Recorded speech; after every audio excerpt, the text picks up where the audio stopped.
Ok, muito boa tarde, bem-vindos ao 14º programa do Coach Convida. Ora, antes de mais quero desejar a todos um feliz ano novo, um excelente ano novo para todos vocês, e hoje temos um convidado muito especial, portanto o Miguel Praia, diretor tanto de eventos e da Racing School do Autódromo Internacional do Algarve. Obrigadíssimo, Miguel, por participar no Coach Convida. Obrigado, Helder. Obrigado eu pelo convite e pela oportunidade de estar aqui. Obrigado. Normalmente sim, eu peço sempre, portanto, aos convidados que possam falar um pouco do seu percurso, o que é que levou também o Miguel. O Miguel é um corredor, portanto, um atleta de alta competição do mundo motorizado, não é? Portanto, é isto. Sim. Fez mais de 20 anos, portanto, de carreira, portanto, nesse setor e é um dos primeiros colaboradores também do autódromo. Portanto, ainda há pouco falávamos, portanto, sobre isso, não é? O Miguel é o colaborador número 1 de entrada, depois a seguir ao Paulo Pinheiro. Então, força, Miguel, pode-se apresentar o que é que levou a entrar nesta área e depois falar um pouco, não é? Também de quais são as atividades principais também do Autódromo Internacional do Algarve. Força!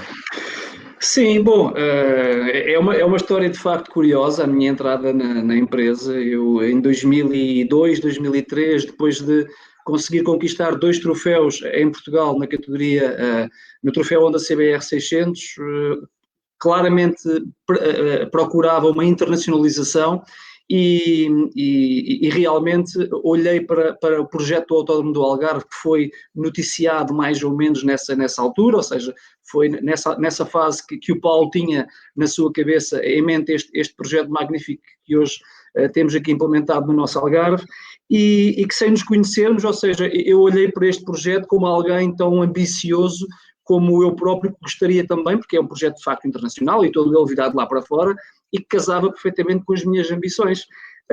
E foi aí realmente que nos conhecemos, que nos juntamos, e eu acharia que um circuito precisaria também de um atleta português para ganhar experiência lá fora, que depois acabamos por casar interesses no sentido em que eu queria de facto combater com os melhores, internacionalizar-me e também depois poder correr em casa junto do público português.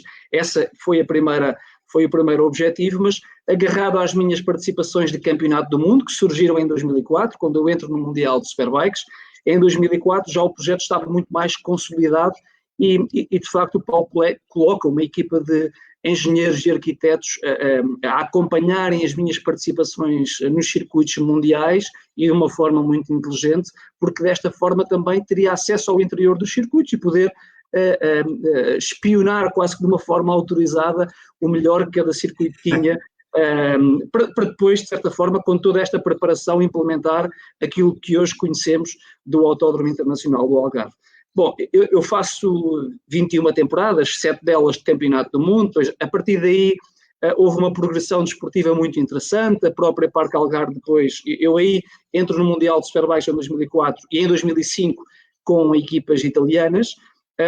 Achamos que depois, para além do piloto, era super interessante também começar a formar mão de obra portuguesa, mas para isso precisávamos ter a nossa equipa. E aí surge a Parque Algar Honda, no qual conseguimos, através do Eugene Laverty e das minhas participações, alcançar o título por equipas no Mundial de Super Sport e também 2 vice-campeonatos do mundo com o Eugene Laverty, que hoje, curiosamente, é aqui nosso vizinho,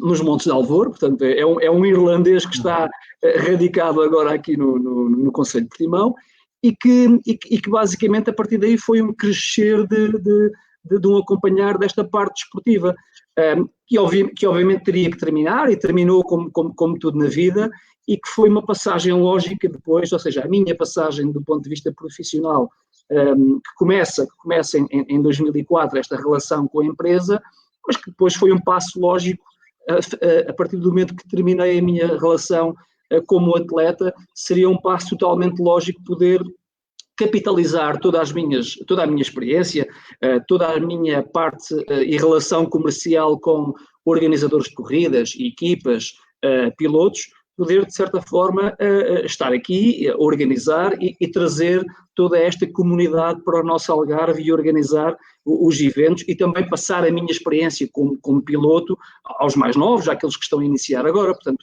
essa passagem foi uma passagem natural e foi a partir do momento que eu terminei a minha carreira que acabei por abraçar então a direção da Racing School, que é um departamento que o Autódromo Internacional do Algarve tem, que proporciona uma componente de formação profissional, ou seja, para quem queira aprender a andar melhor de carro e de moto numa vertente profissional ou amadora, nós proporcionamos com carros e com motas e também na vertente off-road todas essas experiências, mas também numa vertente de lazer, ou seja, quem quer apenas ter uma excelente experiência de condução num carro topo, um Porsche GT3, um Mercedes AMG, numa pista de Fórmula 1 ou MotoGP, pode fazê-lo quase que numa base diária, portanto, isto mais numa componente de lazer.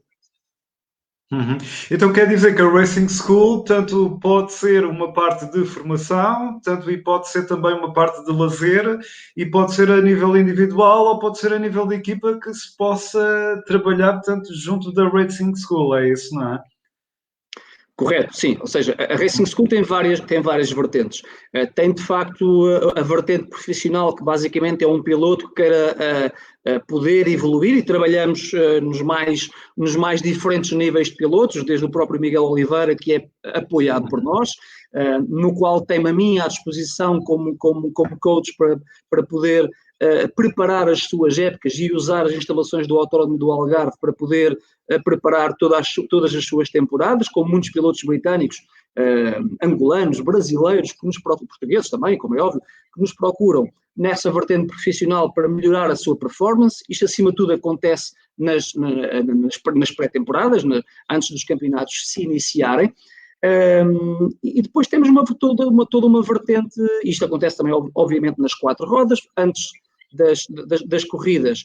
Os pilotos acabam por nos visitar e nós fazemos toda essa formação, mas depois tem toda uma vertente de lazer que poderá ser da parte corporativa, portanto, uma empresa que queira fazer uma ação de charme com os seus clientes ou com os seus funcionários, ou mesmo acabar por trabalhar um pouco o espírito dentro da equipa, ou seja, normalmente empresas muito jovens, onde as equipas não se conhecem, nós acabamos por fazer um paralelismo daquilo que é a exigência da competição, a importância desde a pessoa que aperta a roda até a pessoa que conduz no final da linha, conduz a moto ou conduz o carro, ou seja, fazemos diferentes exercícios de team building para que as pessoas possam entender que nesta área da competição todas são super importantes, desde o parafuso, à roda, ao motor, ao chassi, à suspensão, e cada uma delas interfere com o resultado final, que é um resultado do piloto, aquele de facto que é o porta-estandarte da empresa, neste caso da equipa, e que representa a equipa também. Portanto,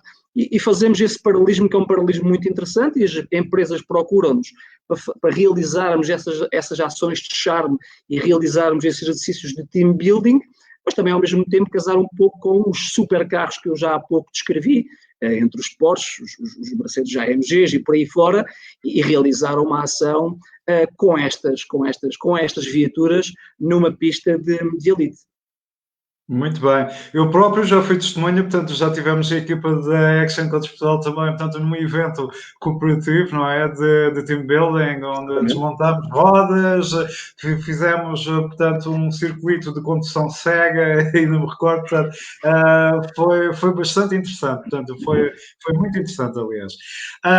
Precisamente nesta altura de desafios, eu aqui reporto um pouco, portanto, vocês tiveram 2 grandes eventos agora, portanto, perto do último mês do ano, não é? Portanto, em outubro, e depois, portanto... Em outubro e novembro. Exatamente, em outubro e novembro, portanto, o Grande Prémio de Fórmula 1, primeiro, que houve uma quantidade de público também, portanto, e depois, portanto, também o Prémio GP, né? A MotoGP. Sim, MotoGP, correto. GP, exatamente. Relativamente também a esse evento que houve, portanto, de Fórmula 1, que foi um grande evento, e neste contexto, que desafios, Miguel, é que vocês tiveram na organização, quer na logística, quer nas equipes, portanto, deve não ter sido muito fácil, não é? Portanto, gerir todo esse processo. Sim, bom, para já foi um processo que se iniciou com muita antecedência, ou seja, inicialmente, pós-confinamento, foi necessário os circuitos terem que se adaptar, como toda a sociedade, a estas novas limitações, aos distanciamentos sociais, aos novos cumprimentos, às novas regras, e isso foi algo que nós tivemos junto dos especialistas e também junto da nossa equipa, ter que trabalhar para conseguir alcançar a confiança dos organizadores. Para as organizações, especialmente de maior nível, tanto da Fórmula 1 como MotoGP, o importante de facto era manter uma atividade, mas ao manter uma atividade teria que ser de uma forma segura. E isso implicou quase que garantir um passaporte biológico para todas as pessoas que estariam no interior do circuito, desde a pessoa que é responsável pelo race control, como por uma box, como por um piloto, uma equipa que vai até e termina até na pessoa da limpeza, ou seja, ninguém poderia passar do túnel para cá sem estar totalmente negativo no que diz respeito ao Covid, e isso, obviamente, logisticamente, num evento que começa 3 semanas antes, foi um grande desafio. Aliás, há pouco comentava consigo, eu creio que em 2 meses fiz cerca de 8, 9 testes, sensivelmente, ou seja, e isso foi toda uma logística que se teve que criar e, acima de tudo, procedimentos também de ter que trabalhar com as nossas ferramentas do dia-a-dia, porque é um trabalho muito operacional, montar toda uma estrutura, montar toda uma equipa, e, acima de tudo, tivemos que reajustar todos os nossos procedimentos, conseguir alcançar a confiança destes parceiros para garantir essas corridas e depois levar a corrida ao fim. Hoje sabemos, através da DGS, e é verdade que o Grande Prémio teve uma repercussão e um aproveitamento político muito negativo, no sentido em que os 30 mil espectadores, e não vou aqui dizer que todos se comportaram de uma forma exemplar, porque estaria a mentir, obviamente que alguns não se portaram da melhor maneira, mas que hoje conseguimos garantir que é seguro fazer corridas, que é seguro fazer corridas com esta quantidade de pessoas, porque a própria DGS e a Delegação de Saúde acabou por confirmar que houve 0 casos provenientes do público da Fórmula 1. Todos os casos, e foram 14 casos identificados antes da chegada da Fórmula 1 a Portugal, nesse rastreio preliminar que começou antes do próprio Grande Prémio, só que esses 14 casos foram rapidamente isolados e não foram sequer permitidos de entrar no evento, ou seja, houve uma grande filtragem, mas o evento foi feito e chegou ao fim de facto, mas trabalhar nestas condições eu diria que dá 2, 3, 4 vezes mais o trabalho, mas a uma escala de proporção muito grande, porque é efetivamente o maior evento de desporto motorizado que qualquer circuito pode fazê-lo e conseguimos e de facto acho que toda a equipa esteve exemplar, porque foi um grande desafio e é unânime, portanto a própria organização da Fórmula 1 e para a Fórmula 1, para a organização da Fórmula 1, foi de facto uma grande corrida do ponto de vista desportivo. Tudo o resto teremos que analisar com calma, porque de facto vivemos tempos muito complicados e repara, é uma corrida que normalmente demora cerca de 1 ano e meio a preparar e nós tivemos 3 meses para preparar, quando o primeiro mês ainda a empresa estava a sair de um layoff, portanto estávamos limitadíssimos naquilo que era a nossa preparação, mas fizemos da melhor maneira possível. Sim, senhora, isto também estão de parabéns, obviamente, portanto, essa logística toda, portanto, é essencial ser bem coordenada e, obviamente, vocês têm um cuidado. Eu conheço há alguns anos o Miguel, portanto, vejo em si uma pessoa muito metódica e bastante organizada, portanto, acho que essas características já vêm do mundo da competição, não é? Portanto, seguramente, aqui podemos comparar, não é? Portanto, um circuito de corrida, juntamente com a velocidade que uma empresa também tem que estar a par, não é? E adaptar-se no mercado. Ao fim e ao cabo, portanto, você tem duas partes simbólicas entre a velocidade dos circuitos, das corridas e a velocidade de fazer bem, não é? Também esse desafio como empresa e quem está a coordenar esse processo. Sem dúvida, Hélder. Eu acho que antigamente havia uma grande diferença entre aquilo que era a exigência da competição e o mundo empresarial. E há, de facto, ainda setores empresariais que funcionam de uma forma muito mais leve, ou seja, mais lenta, porque, de facto, a engrenagem obriga a isso mesmo.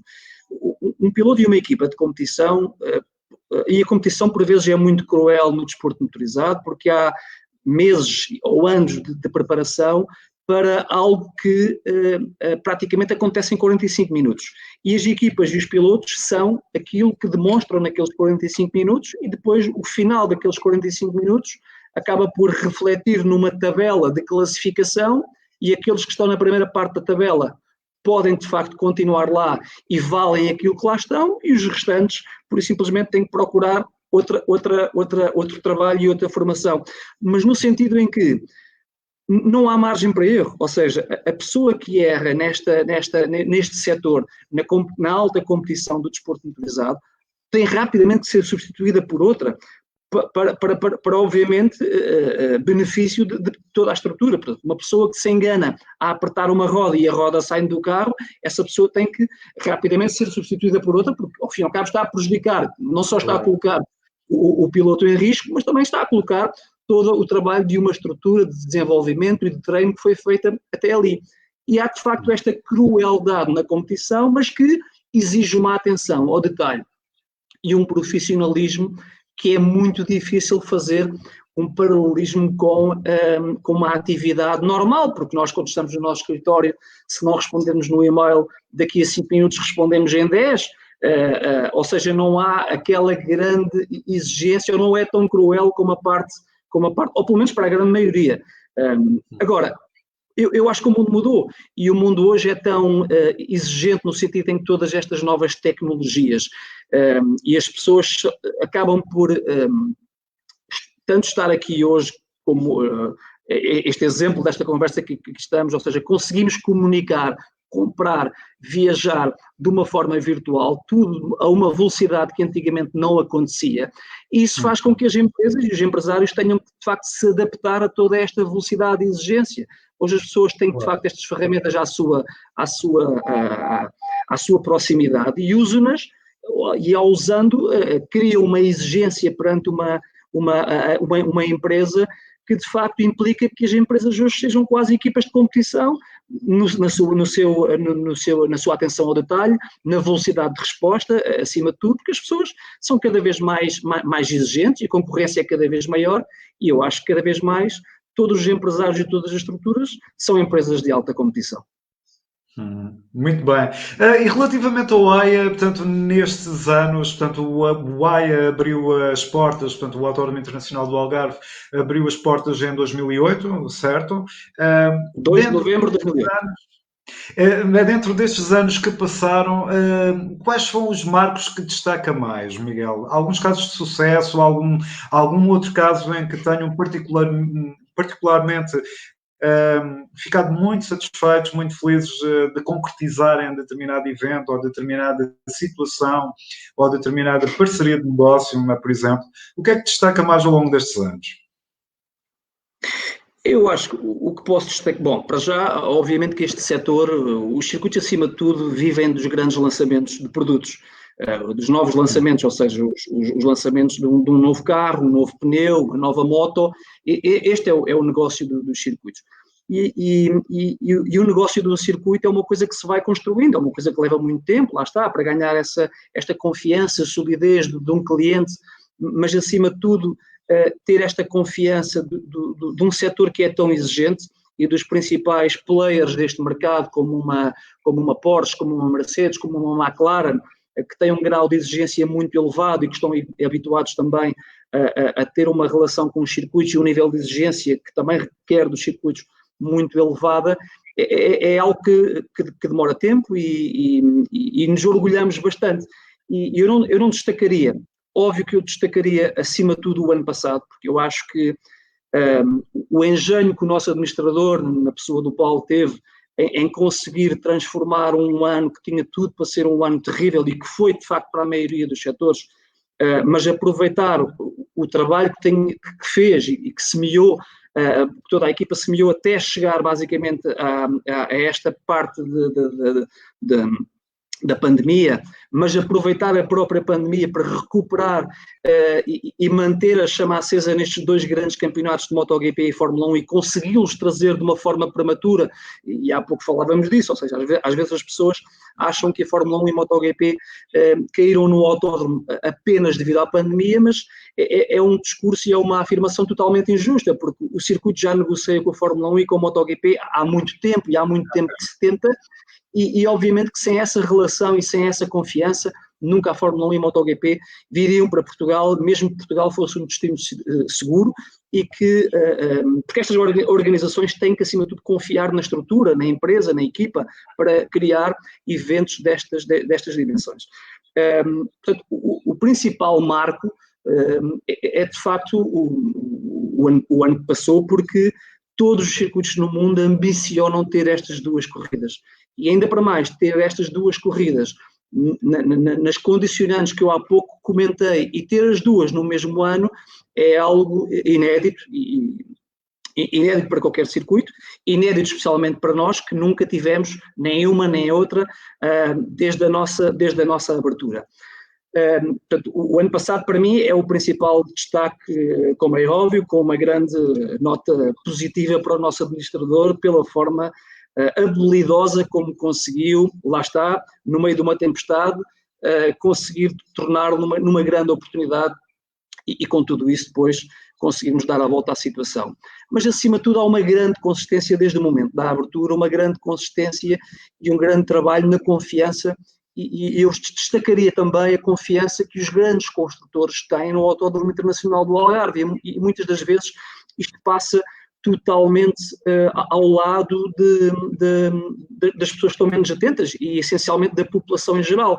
Ou seja, hoje em dia, uma marca como a Porsche, uma marca como a McLaren, como a Mercedes, como a própria BMW, no qual a BMW, não sei se sabe, tem uma cor chamada Portimão Blue, ou seja, na sua gama de automóveis, as pessoas podem comprar um carro Portimão Blue em homenagem ao Autódromo Internacional do Algarve e Portimão, que é um dos circuitos onde apresenta mais...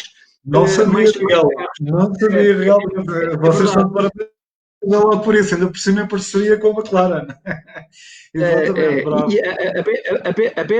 A BMW tem de facto esta cor no catálogo, e isto prova o quanto importante somos para estes construtores que já nos visitam há muitos tempos. Eu estou só a falar na questão dos carros, mas das motas temos todos os grandes construtores a visitarem-nos e a apresentarem novos produtos também, portanto, desde a Yamaha, desde a Honda, desde a Kawasaki, desde a Triumph, e de facto esta consistência é algo que à equipa que nós nos sentimos muito orgulhosos, porque quando pensam em apresentar um novo produto, na cabeça deles o Algarve e o Autódromo Internacional do Algarve é sempre uma opção. Como é óbvio, não podemos separar o Algarve do Autódromo Internacional do Algarve, porque o traçado é ótimo, as instalações são super modernas e são fantásticas. Acho que isso foi unânime na Fórmula 1 e tivemos a opinião, eu sou obviamente suspeito, mas estes comentários foram sido replicados ao longo de ambas as corridas de Fórmula 1 e MotoGP, mas as valências do Algarve, o clima, a localização, a boa oferta turística que nós temos, juntamente da boa maneira de receber que nós temos, juntamente com as nossas estradas envolventes, com a nossa relação com as próprias autoridades, que é feita sempre de uma forma e muito bem recebida por parte das autarquias, autoridades de uma forma em geral, em proporcionar estes eventos. Faz com que o autódromo seja sempre... É o spot perfeito, não é? É o lugar perfeito. É de facto para eles sempre o spot perfeito para poder apresentar um novo carro, uma nova moto ou um novo pneu, e estamos a falar às vezes de eventos que grande maioria, atenção que estes eventos são na grande maioria todos eles feitos na época baixa, eventos que às vezes num período de 3 semanas traz 9.000 pessoas ao Algarve, e para além de toda a projeção internacional que o Algarve acaba por, a médio e longo prazo, a beneficiar com todas as peças que os jornalistas escrevem ou filmam durante essas apresentações, que depois têm repercussões que nós algumas vezes conseguimos medir, outras não tanto, mas esta relação com os construtores é algo que demora muito tempo a criar, implica um grande esforço da nossa área comercial também, que esteja que estar numa primeira linha nas feiras, como em Genebra, ou seja, antes do carro ser lançado, nós já estamos em contacto com o fabricante, exatamente para poder dar uma resposta, porque às vezes os carros, e hoje em dia temos uma indústria que está em constante movimento, temos os carros elétricos, temos os novos combustíveis aí, e para todas estas diferentes viaturas é necessária uma diferente especificação de pista, e às vezes nós temos de estar sempre em cima um pouco também deste movimento, deste negócio da indústria, para poder responder da melhor maneira e apresentar a melhor solução para que nós possamos sempre ser os eleitos para esses eventos. As coisas não nos caem, aliás, eu acredito que em nenhum setor as coisas caem no colo de ninguém, mas é uma coisa que dá de facto muito, muito trabalho e esse acho que é um marco que eu deixaria como registro de uma consistência que temos vindo a construir até à data de hoje. Exatamente. Já ouvi muitas vezes, portanto, hoje aqui duas palavras da parte do Miguel, realmente é a consistência e a confiança. Esses dois Cs são importantíssimos. E realmente o crescimento, o OTC que faz com que isso aconteça, não é? Essa mesma consistência, eu muitas vezes falo para os meus clientes, porque temos que ganhar consistência nos negócios. E com algum trabalho, com alguma organização, com alguma persistência, não é? Isso também é importante, principalmente nos dias que decorrem. Isto remete-me para uma pergunta, Miguel, relativamente às características, por exemplo, que um empresário poderá ter para ter sucesso. Que características, para além destes dois Cs, por exemplo, que já remarcou aqui, que outras características, por exemplo, poderão ter que ter os empresários que querem chegar a um patamar maior? Ou as empresas? Helder, é uma questão difícil, ou seja, eu não sou empresário em nome individual, eu sou muito apaixonado pelo aquilo que faço e acho que acima de tudo tem que haver uma grande componente, e para já tenho muito orgulho na carreira que fiz e acho que a paixão, o gosto por aquilo que fazemos acaba por ser talvez o principal pilar para tudo aquilo que vem depois. Mas acho que a consistência, a determinação, a capacidade de resiliência, e isso já falamos, não é? Ou seja, mas depois a paixão pelo aquilo que fazemos e a inteligência da energia aplicada é realmente talvez a grande diferença. E o poder de adaptação, porque nós tivemos um final de ano no Algarve que foi magnífico e vamos falar aqui de uma realidade que conhecemos bem, da realidade do turismo, e hoje conhecemos casos extraordinários de empresários que se tiveram que reinventar e adaptar a uma nova realidade e esse poder de facto acho que é a principal chave, ou seja, hoje não podemos dar nada como garantido, hoje temos que acompanhar com muita proximidade a movimentação do planeta. Eu acho que para estes casos ninguém está bem preparado, ou seja, é algo que nos vamos preparando. Nós próprios encerramos a empresa, tivemos o autódromo encerrado por 3 meses, mas na verdade tivemos 3 meses para nos preparar em casa e eu acho que esse trabalho de casa é que fez toda a diferença para depois marcar essa diferença na restante fase do ano. Ou seja, podíamos de facto ter ficado 3 meses em casa a lamentarmos, mas não foi isso que aconteceu e acho que cada um dos meus colegas, mas especialmente a parte da administração, teve a capacidade de olhar para este problema como um problema que era muito sério, mas olhar também para esta parte de um problema, porque de facto as próprias pandemias vão evoluindo a velocidades diferentes nos pontos também do globo e perceber que aquilo que era um problema numa fase do ano, poderia ser uma solução para nós noutra determinada fase do ano, e esta inteligência, capacidade de adaptação, mas acima de tudo resiliência, porque eu acho que os empresários hoje são os principais heróis do nosso país, porque muitas das vezes os mecanismos e as burocracias a quantidade de impostos que têm que pagar tornam os negócios tão complicados que eu acho que têm que ser extremamente apaixonados e acho que é isso que move, acaba por mover os próprios empresários. Portanto, eu diria que para além daquilo que nós já falamos, Helder, a paixão é quanto a mim a principal chama e o motor que nos motiva todos os dias a querer mais, mas também a ambição, ou seja, falamos na determinação, falamos na organização, a ambição é algo que é muito importante, ou seja, o ser ambicioso, lutar por um objetivo, o querer sempre mais e a paixão por aquilo que se faz, eu acho que são as principais chamas para depois conseguir aprender. Eu como ex-piloto, tive que aprender a línguas, tive que aprender as ferramentas porque estou numa parte mais comercial e tive que me adaptar a uma velocidade de um mundo que era completamente diferente da minha, mas lá está, esta minha paixão por esta atividade obrigou-me a isso. E eu acho que quando nós temos essa paixão, vamos e lutamos até ao fim do mundo pelo aquilo que queremos. Uhum. Vou aqui mostrar, portanto, alguns comentários que chegaram, portanto, também, para que o Miguel tenha conhecimento.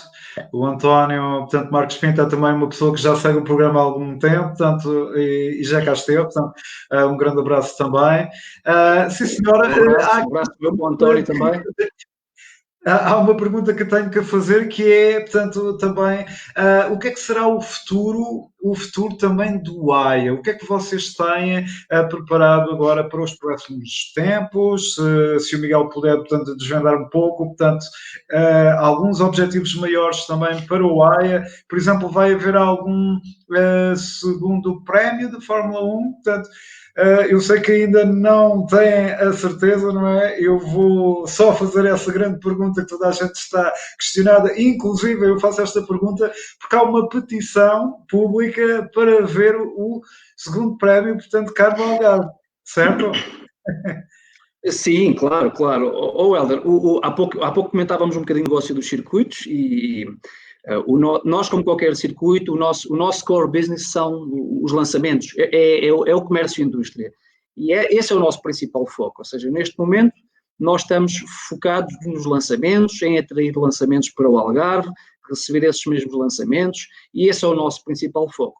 As grandes corridas de Fórmula 1 e MotoGP é algo que qualquer circuito ambiciona ter, mas ter estas corridas que implica o pagamento de FIIs astronómicos são obviamente corridas que implicam grandes parcerias com o governo, com o turismo, porque no final do dia os circuitos são talvez os menos beneficiados com estas corridas. Para ter uma ideia, ou seja, de grosso modo, uma corrida de MotoGP pode valer, a partir de 21, pode valer, e isto é público, pode valer cerca de 7 a 9 milhões de euros só para ter o nome do circuito no calendário. Mais 200 ou 300 mil euros para organizar a própria corrida, a nível de serviços, e não estou a falar sequer do ponto de vista de marketing e custo de marketing para promover a própria corrida em si. E implica também uma perca, um prejuízo grande de ocupação de pista por mais de uma semana que o circuito deixa de fazer negócio para ter estas corridas. Por isso, os principais beneficiados acabam por ser o país e a região, que recebe toda uma comunidade muito grande e que está aqui instalada na própria região em si, para além de toda a repercussão, já há pouco falamos, mediática do próprio Algarve, e hoje isso é claramente fácil de verificar por toda a exposição positiva que o Algarve teve, não só durante a Fórmula 1 como também no MotoGP. Não lhe iria mentir que gostaríamos muito de receber, e estamos a trabalhar para ter MotoGP e Fórmula 1, portanto a nossa administração está de pedra e cal a tentar recuperar essas duas corridas. Temos contrato assinado para 22 para a MotoGP, portanto este trabalho é um trabalho que já começou há muito tempo, não é? Há pouco já falamos nisso também, não é de agora, mas esta parte das corridas é uma parte que está sempre agarrada, mais uma vez, também a uma grande vontade das autoridades, do governo, do Turismo de Portugal, porque no final do dia são grandes prémios que acabam por expor primeiro uma região, mas também um país, e é uma responsabilidade de todos, ao fim e ao cabo, não depende só de nós, ou seja, nós somos talvez aqueles que temos a infraestrutura para receber, mas depois isso só não chega, ou seja, porque estes grandes prémios, ao fim e ao cabo, acabam por ser um negócio e os promotores, tanto a FOM como também a própria Dorna, visitam os circuitos que estão dispostos a pagar o FII que eles pedem. É um negócio como qualquer outro. Cabe-nos a nós tentar reunir esses FIIs juntamente com as autoridades e com o governo para tentar garantir mais um grande prémio e estamos de facto a fazer o máximo para que isso aconteça, Helder, mas Paralelamente a isso, o nosso foco vai e tem que ir para o nosso pão com manteiga. E o nosso pão com manteiga, como qualquer outro circuito, acabam por ser os testes das competições, ou seja, porque nós não vivemos e não estamos focados só na Fórmula 1 e MotoGP, vamos ter o LMS, vamos ter o Mundial de Superbikes, vamos ter também o GT Open, vamos ter o Algarve Classic Festival, vamos ter também o FIMSEF, ou seja, temos uma série de corridas que nos vão alimentando o nosso calendário. Para além deste calendário, as equipas visitam também o nosso circuito em preparação dessas mesmas corridas nos próprios testes. E depois temos, ou seja, este é o nosso foco, é o contacto com estas equipas, com estes organizadores de corridas, mas acima de tudo com os lançamentos que eu há pouco falei, e estamos a trabalhar para, como qualquer empresa, a garantir o máximo de ocupação, como sempre fizemos, o máximo de ocupação do circuito, obviamente preocupados com esta questão da pandemia. Sabemos que este primeiro, essencialmente o primeiro trimestre do ano, será muito complicado devido às diferentes restrições que cada país está a acompanhar. Somos uma empresa que vivemos muito do exterior, nós não produzimos motos nem carros em Portugal que consumam o Autódromo Internacional do Algarve, portanto estamos muito dependentes do mercado germânico e também do mercado britânico, o que significa que estamos apreensivos para o primeiro trimestre e eventualmente teremos que passar a alguns eventos e empurrá-los um pouco mais e esperar que a vacina de facto comece em toda a estrutura europeia a surtir resultado e que possamos, de facto, voltar a ter uma confiança na Europa, que as pessoas possam, até porque têm que chegar aqui, ou seja, se não chegarem ao Algarve, se não voarem de uma forma segura, se não puderem estar aqui, nós, de facto, estamos a trabalhar nesse sentido, ou seja, estamos a trabalhar no sentido em que queremos, e de facto apresentamos isso, ou seja, nós temos dentro da empresa quase que um passaporte biológico e testamos toda a empresa de uma forma muito corrente para que um cliente queira fazer um evento aqui tenha a confiança que todas as pessoas que aqui estão testadas, estão negativas e que não possam ser uma fonte de contágios tal e qual como todos os nossos procedimentos, seja dentro dos carros, seja das diferentes salas que compõem o autódromo. Isto começa desde o hotel, à box, ao escritório, portanto, temos todos os procedimentos que qualquer empresa teve que implementar nestas novas condicionantes e basicamente é nisso que estamos a trabalhar. Muito bem. Sim, senhora. Miguel, normalmente também no programa existe agora, portanto, a parte contrária, onde o convidado vai fazer uma pergunta ao coach. Chegou este momento. O que é que o Miguel gostaria de perguntar ao coach? Pô, o que eu gostaria, e pega um bocadinho naquelas grandes diferenças da exigência da alta competição para a parte empresarial, o que eu lhe queria perguntar a Hélder era que dificuldades de facto é que encontra nas empresas mais locais, aquelas empresas que não estão ainda tão adaptadas a esta nova velocidade, a estes procedimentos, qual é que é aquilo que lhe pedem, qual é que é a característica que o Hélder sente que tem que trabalhar mais num empresário? Exato, excelente pergunta, Miguel.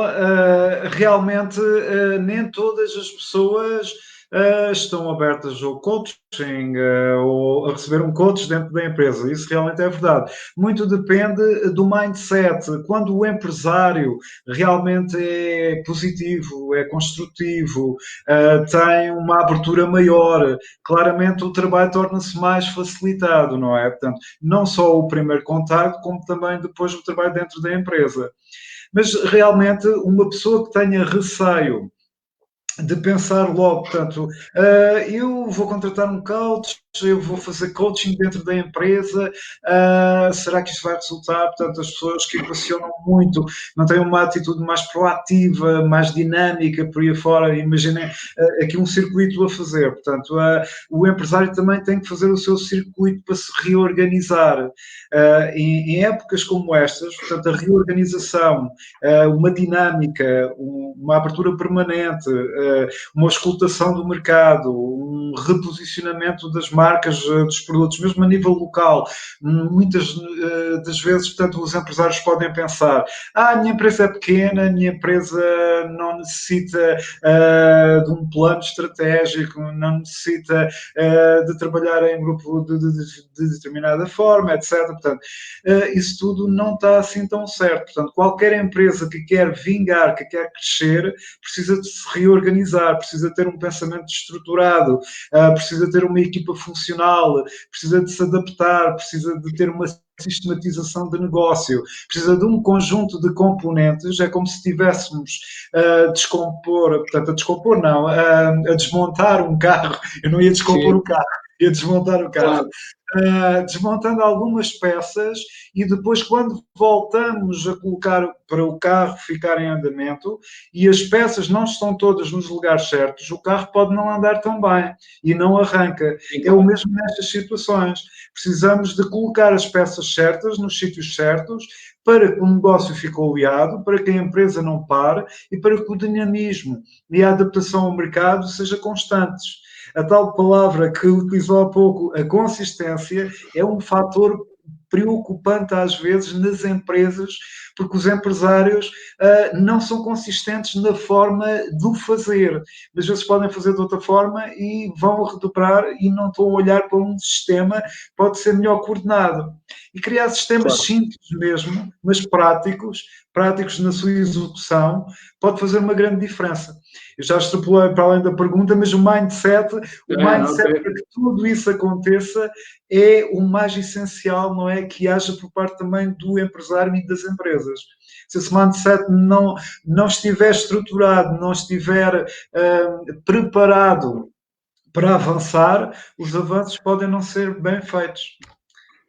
Sem dúvida, concordo a 100%, Helder, concordo a 100%.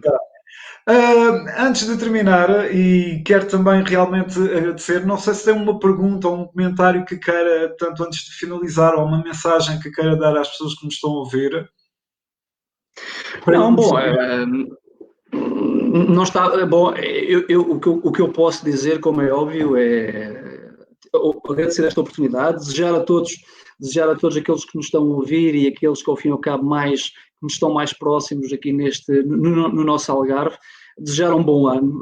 Não sabemos bem que tipo de ano é que vamos ter. Eu há pouco já, pelo menos no nosso setor, já tentei tentar perspectivar aquilo um pouco que são as nossas dificuldades e aquilo que é a nossa expectativa, ou seja, ter uma segunda metade do ano claramente melhor, onde nós possamos todos receber, até porque no final do dia isto acaba por estar um pouco ligado também à parte do turismo, da hotelaria, porque se as pessoas não puderem chegar aqui, não podemos vender o nosso turismo, vender as valências que temos no nosso Algarve. E dar um forte abraço a todos, agradecer aqueles parceiros que tivemos e que estão sempre do nosso lado e que estarão sempre. Dizer que o Algarve o Autódromo Internacional do Algarve é uma infraestrutura de todos e que eu convido a todos a visitarem, e nós temos essa parte da Racing School, lá está, há pouco que falávamos, que está disponível a qualquer pessoa, quase que em qualquer dia, e também no cartódromo, ou seja, às vezes as pessoas têm a percepção que o autódromo é de facto uma infraestrutura de elite, apenas acessível aos milionários e bilionários, mas na realidade não é assim. Por pouco mais de uma centena de euros, ou mesmo uma dezena de euros, qualquer pessoa pode ir ao cartódromo e ao autódromo, e nós gostaríamos que os algarvios, essencialmente, que se sentissem orgulhosos desta infraestrutura e que usassem também esta infraestrutura e que nos visitem, seja apenas para beber um café, porque é de facto uma infraestrutura imponente, é uma infraestrutura nesta área, uma referência a nível mundial, e que estamos cá de braços abertos para os receber e fazer melhor por todos os algarvios, mas acima de tudo desejar um excelente ano a todos. Muito bem, Miguel. Sim, senhora, eu antes de concluir, portanto, o programa, também quero dar um alerta a vocês, portanto, já viram na página e está a decorrer nas redes sociais, até 15 de janeiro eu tenho uma oferta especial para os empresários que querem realmente, portanto, perceber como é que podem evoluir nas empresas de uma forma diferente. Estou a oferecer, portanto, um diagnóstico às empresas nesse sentido. Podem ver, portanto, na nossa página, na minha página Gonçalves Coach Empresarial, e qualquer contacto, portanto, serão bem-vindos e vamos alargar horizontes. juntos e trabalhar juntos para um ano melhor.